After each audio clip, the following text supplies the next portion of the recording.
Welcome to the Deep Dive. We're here to unpack today's biggest headlines and give you the context behind them. It's Tuesday, May 14th, 2025, and it's already proving to be a very busy news day, especially here in India and the wider region. Absolutely. We've got a lot to cover: politics, business, international relations, even the judiciary, some controversial claims, shifts in our Supreme Court. Some surprising moves in the IT sector, and of course, the continuing fallout from the recent India-Pakistan tensions. Exactly. So we're going to go beyond just the headlines, try to understand the why and maybe even the what next. Let's get straight to it. First up, this story involving former U.S. President Donald Trump. He's apparently claimed at a Saudi-U.S. investment forum that his administration brokered a ceasefire between India and Pakistan. Right, a historic ceasefire, I think were his words, and supposedly just days ago. Yes, the quote being reported is, "Just days ago, my administration successfully brokered a historic ceasefire to stop the escalating violence between India and Pakistan." Okay, well, as you'd expect, that's drawn some pretty strong reactions here in India. Congress leaders were quick to respond. Paul Ankara, for instance, he seemed quite critical of the statement, particularly the way it seemed to put India and Pakistan on the same level, Yeah. and also comparing PM Modi and Shehbaz Sharif. He had that comment, "Trump does it again." Exactly, sort of suggesting this is typical. And Praveen Chakravarti also weighed in, questioning how Trump, who often talks about his good relationship with Modi, would frame it this way. Right, like putting them on an equal footing in this specific context. Yeah. And Karti Chidambaram's comment was just not expected, perhaps a bit dryly. Perhaps. But the official Indian response, Uh-oh. very clear, a flat denial. Yeah, the Ministry of External Affairs, the MEA, Randir Jaiswal, the spokesperson, came out and said, look, this cessation of military action on May 10th, that was purely between the DGMOs. The Directors General of Military Operations. Yeah. Direct talks between the military leadership. Precisely. And crucially, Jaiswal stressed that trade negotiations had absolutely nothing to do with it. Zero. So, a direct rebuttal to the core elements of Trump's claim. And it does bring back memories of, Trump's previous comments on India-Pakistan issues. Raises questions about consistency, maybe accuracy. And there was another report reinforcing India's official line, too, right? Yes, underlining that Jammu and Kashmir is strictly bilateral, no U.S. role, no trade leverage involved, and reiterating the PM's stance against nuclear blackmail and cross-border terrorism. So India drawing very clear lines there. It really shows how sensitive these bilateral issues are, especially concerning J&K. Differing narratives are almost inevitable in international diplomacy. Okay, let's turn our attention domestically now to the Indian Supreme Court. There's a new analysis looking at the judges, specifically their representativeness and inclusivity. Right. It starts by mentioning the outgoing Chief Justice, Sanjiv Khanna, and includes that quite poignant anecdote about his uncle, Justice Hans Raj Khanna, being superseded during the emergency. Sets a certain tone. It does, but the core is this database analysis. They looked at all 279 Supreme Court judges since 1950. That's quite comprehensive. It really is. And some interesting findings came out, like 6 out of the 51 Chief Justices had close family ties to previous judges. Okay. And there were 16 pairs of judges overall, with some sort of family connection on the court. But perhaps more striking is that over a third, more than 1 in 3, were first-generation lawyers. Yeah, the first in their immediate family to enter the legal field. That's significant. It speaks volumes about the importance of that legal background, obviously, but also about, perhaps, social mobility within the profession over time. The analysis also points to that key moment in 1993, the law change that shifted appointment power more towards the judiciary itself. Right. And while the aim was judicial independence, Yeah. the article notes it also brought up concerns about, whether the system might become a bit too exclusive, a closed shop almost. And this is just part one of a series, apparently. Yes. They plan to look deeper into representation from different social groups, different high courts, and really assess the impact of the collegium system itself. Has it actually changed the diversity mix on the bench? Sounds fascinating. They used archives, books, the court's own website. Seems like a solid methodology. We'll have to keep an eye out for the next parts. Definitely. Understanding who sits on the highest court is, well, it's crucial for understanding where Indian law might be heading and how the public perceives the whole judicial system. Okay, let's shift gears now to the business world, specifically the IT sector. There's a bit of a surprise here. Mid-sized IT firms seem to be hiring much faster than the big players in FY25. That's right. A really noticeable trend. We're talking about the mid-caps adding nearly 26,000 employees. 25,794. Yeah, compared to just over 9,400 for the big four, combined TCS, Infosys, Tech, Wipro. That's a huge difference. It is, and it mirrors their revenue growth, too. The mid-caps are seeing growth anywhere from, 4.4% up to over 31%? Yeah. Well, the big guys, except for Wipro and Tech Mahindra, who actually declined, were more in the 3.8% to 4.3% range. And it seems these mid-tier firms are landing some pretty big deals now, deals that maybe used to go straight to the giants. Yeah, the report mentioned LTIMindtree's $450 million deal with ADM, and Coforge securing a massive $1.56 billion contract with Sabre. Those are significant wins. Analysts are putting it down to a few things. Improved skills and specialization in these mid-caps, maybe stronger, more agile leadership. Better execution, perhaps? That's part of it too, yes. Better execution on projects. Maybe clients are starting to value that nimbleness and focus more. Now, we should add, the large firms still employ far more people overall, like 1.4 million versus around 420,000 in the mid-caps. True, the scale is still very different. But this hiring trend does suggest that the old idea of vendor consolidation, where clients just stick with the biggest firms, might be weakening a bit. And it's a big change from last year, FY24, when hiring slowed down across the board for both big and mid-sized firms. Right. And you also have companies like FirstSource, Hexaware, Persistent Systems hitting that $1 billion revenue mark now. It shows a growing strength in that mid-tier segment. So it suggests a dynamic shift in the Indian IT landscape. Maybe specialization and agility are becoming the name of the game. Seems that way. Adapting to what the global market needs right now. Okay, let's circle back to the India-Pakistan situation. News outlets today are detailing India's military response following recent events. We're hearing about precision airstrikes. Yes, targeting Pakistani military bases. Reports claim significant damage, maybe close to 20% of infrastructure in some areas, plus destruction of several fighter jets. And the context, crucially, is that this was retaliation for Pakistani drone and missile attacks on Indian installations and even civilian areas. Exactly. Key locations mentioned include air bases like Sargodha and Bellary. There are reports of casualties, too, including supposedly a squadron leader named Usman Yusuf. And also strikes along the line of control, targeting terrorist bunkers and Pakistani army positions. Yes, with estimates of maybe 35-40 casualties there. Plus, reports backed by satellite imagery showing considerable destruction at Shahbaz Air Base. And India's military released visual evidence yesterday, showing damaged bases and intercepted drones. That's right. And then you had LT General D.S. Rana briefing foreign attaches, really emphasizing the precision of India's response, highlighting technological advantages of space, cyber, electronic warfare. And accusing Pakistan of spreading misinformation. Yes, and outlining India's counter-strategy. The whole operation was apparently codenamed Operation Sindoor. It seems intended as a clear show of integrated capability and deterrence. And tied into this, we saw that firm denial again from the MEA about Trump's ceasefire claim, reiterating it was DGMO-level talks, no U.S. role, no trade involved. Right, bilateral issue only, especially on J&K. So a combination of assertive military action and very firm diplomatic messaging. It sends a pretty unambiguous signal about India's stance on security and cross-border issues. Now, unfortunately, these tensions seem to be impacting relations with China, too.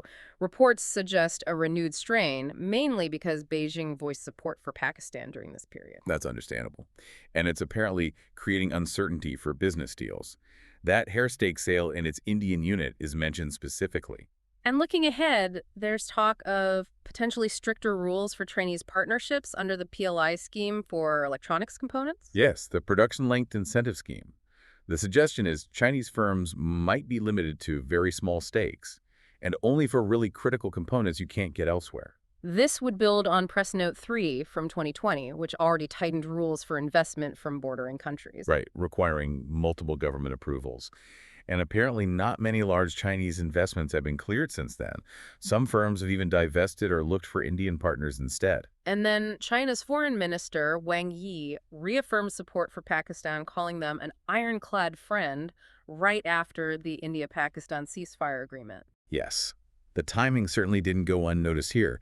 Indian businesses are apparently worried their pending Press Note 3 applications might get stuck now. But economically, China still holds advantages, right? Technology, cost-effectiveness in electronics. Absolutely. Indian manufacturers know that. While some are looking at alternatives, Japan, South Korea are mentioned, China's role in the supply chain is still huge. So it's a tricky balancing act. Geopolitics versus economic reality, that's likely to continue shaping things. Definitely. Now, another consequence of the regional situation, Air India having to reroute flights because Pakistani airspace is closed. Right. They're using Mongolian airspace now for some North America flights, specifically Delhi to San Francisco and Vancouver. Yeah, those routes make up a big chunk of their North American service. Using Mongolian airspace avoids having to make costly stops in Europe. But even so, some flights are making technical stops in Kolkata now. Apparently so.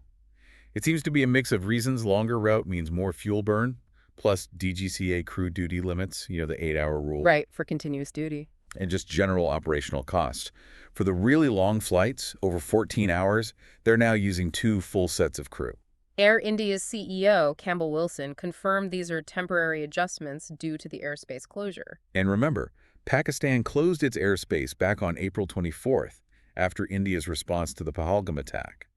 India then closed its airspace to Pakistan on April 30th. So even though there was that May 10th ceasefire understanding, Air India is still making these adjustments, which suggests the airspace issue isn't fully resolved yet.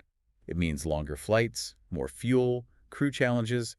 It's disruptive. and the geopolitical fallout extends even further. We're seeing reports of a growing boycott Turkey movement in India. Yes, apparently linked to Turkey's perceived support for Pakistan in the recent conflict. Examples include traders refusing to import Turkish goods, like marble and apples. That's what's being reported.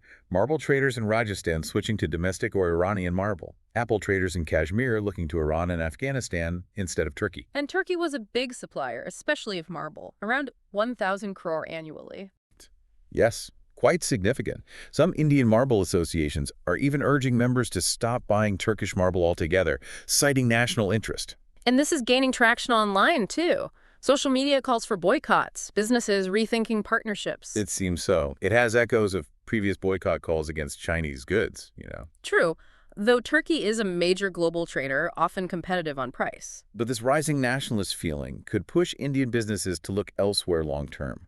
It really shows how quickly geopolitics can hit trade flows. India does have economic leverage here. Okay, shifting back to domestic news. A significant moment in the judiciary today. Chief Justice Sanjiv Khanna retired. Yes, May 14th marks the end of his tenure. Reports suggest his focus was really on the health of the institution itself, tackling the case backlog, improving filing processes. And they achieved a pretty impressive case clearance rate under him, 106%. That's a figure reported, yes. Meaning they disposed of more cases than were actually filed during that period, which is quite an achievement, given the usual backlog issues. How do they manage that? Seems like a very data-driven approach. The Court Center for Research and Planning reviewed thousands of pending cases, identified ones ready for hearing, and then listed them specifically for quick disposal. Ah, a targeted effort. Exactly. Thousands of cases, main ones and connected matters, were apparently cleared in just a few hearings this way. He also pushed for mediation and apparently encouraged a shift in court arguments toward subject expertise over just pure oratory. And his successor, Justice B.R. Gavai, is taking oath today. That's right.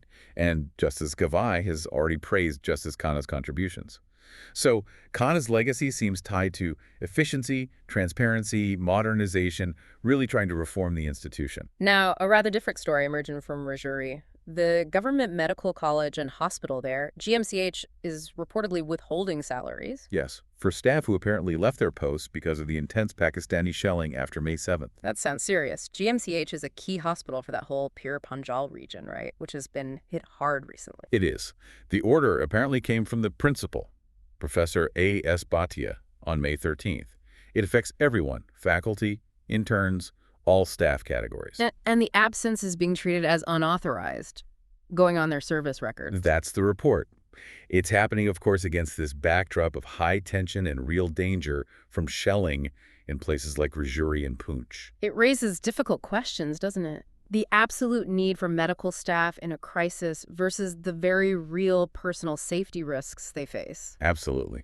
It's a tough call. The hospital seems to be taking a strong stance on accountability and duty, but it's bound to spark debate about that balance, especially in such a volatile situation. Okay, let's look internationally again. News from Canada. Anita Anand has been appointed the new foreign minister. Right, and Mark Carney's new cabinet, this is quite significant. She's of Indian origin, took her oath on the Bhagavad Gita. Making her the first Hindu woman in that role for Canada? Correct. Her parents are from India. She was previously the procurement minister, notably during the pandemic response. Strong academic background, 2 4 degrees, law background. She was elected in 2019 after a career in law and government advisory work. Yes. And this new cabinet under Carney has quite a few new faces, though some veterans remain. Anand herself apparently considered leaving politics, but the fall of the Trudeau government changed things. So she steps into a major role at a challenging time for global affairs. Her background will be closely watched as she shapes Canada's diplomacy. Indeed. Now, quickly touching on cricket, the India A squad is heading to England. Yes, for a three-match series ahead of the main test series. This is the start of the next World Test Championship cycle, 2025-27. And the A squad is usually that stepping stone, players knocking on the door of the senior team. Though, interestingly, some senior players, Gill, Sai Sudarshan, Washington Sundar, are joining after the first game. Okay, who's in the initial squad? Jaiswal, Yashan Kishan, Karun Nair, Yadish Kumar Reddy, Shauran, Dhruv Jural, Shardul Thakur, Tanush Kotian, Akashdeep, Khalil Ahmed, Anshul Kamboj, Manav Suthar. No Sarfaraz Khan initially, but maybe later for the main squad, and Rajat Patidar is injured. Correct. The schedule is 2 games against England Lions, then an internal squad match. It's clearly about testing the bench strength and getting everyone ready for English conditions before the tests start. Makes sense. Standard preparation strategy. And one final, rather worrying development regarding Bangladesh. India seems concerned about the interim government banning the Awami League. Yes, this ban was announced May 12th, using the Anti-Terrorism Act. It basically stops all Awami League activities until trials of leaders like Sheikh Hasina are done. And Hasina, of course, has been in India since her government was ousted back in August 2024. India's MEA, through Randir Jaiswal again, criticized the ban, said it limits democratic freedoms, shrinks political space, and reiterated support for free and fair elections. But the interim government in Bangladesh, led by Muhammad Yunus, is defending it. Their spokesperson mentioned national security, protecting witnesses. And they accuse the Awami League itself of damaging democracy during its long time in power. They're insisting elections are an internal matter. Right, so you have these two very different perspectives. India has consistently pushed for democracy in Bangladesh, and there have been tensions before, especially over attacks on minorities. This ban just adds another layer of complexity and concern about stability in the region. It definitely highlights the ongoing friction and the uncertainty around Bangladesh's political future. And that wraps up our deep dive for today. We've really jumped across the map: international claims, military actions, judicial changes, economic shifts.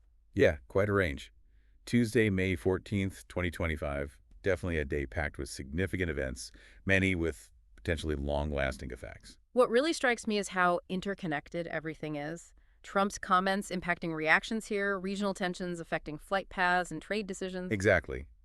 And seeing how domestic things, like the Supreme Court analysis or the IT hiring trends, are part of these broader shifts. It's all woven together. It really makes you think about the forces at play, doesn't it? The ripple effects of decisions made thousands of miles away, or changes happening within our own institutions. It does. It underscores the need to look beyond the surface, to try and understand these complex dynamics. Well, we hope this deep dive has given you some food for thought. We encourage you to keep following these stories, dig deeper into what interests you most. There's always more beneath the surface. Thanks for joining us.